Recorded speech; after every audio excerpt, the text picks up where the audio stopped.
صباح الفل يا شباب. ده هواوي واي 7 برايم، فعايزين نعمل له تخطي حساب جوجل.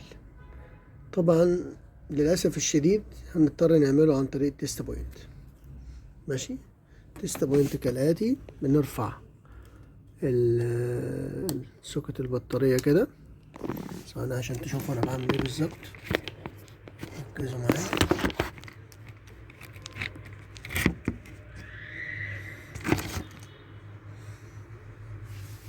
بص يا رجالة، نقطتين التيست بوينت هنا اهو، دول الكاميرا جايباهم. ماشي، بعدين بتركب اليو اس بي من الكمبيوتر. تعالى بقى كده نجيب اليو اس بي ونشتغل. نشيل بس الزحمة كده اللي حوالينا دي.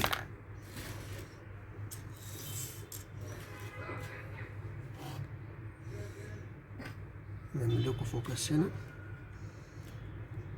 تكون مجهز اليو اس بي هنا قبل ما تخش بيها كده على الوش. ماشي، وتسند على النقطتين دول، بعد كده تخش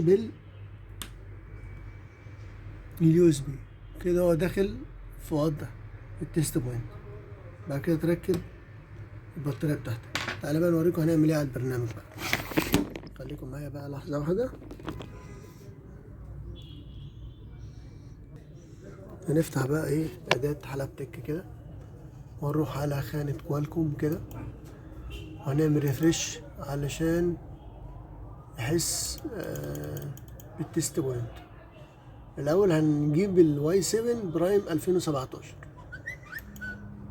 دقيقة واحدة بس عشان كده اهو عملنا ريفريش.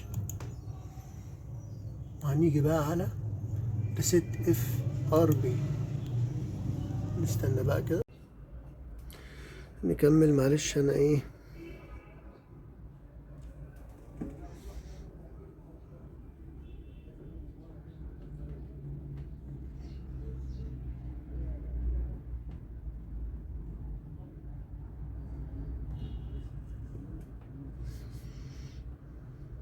معلش الإضاءة مش حلوة،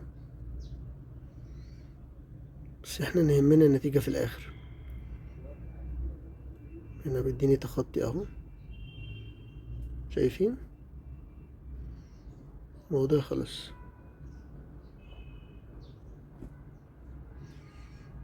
معلش انا كان كل شوية والتانية بيجيني عملاء، فقفلت الفيديو كذا مرة.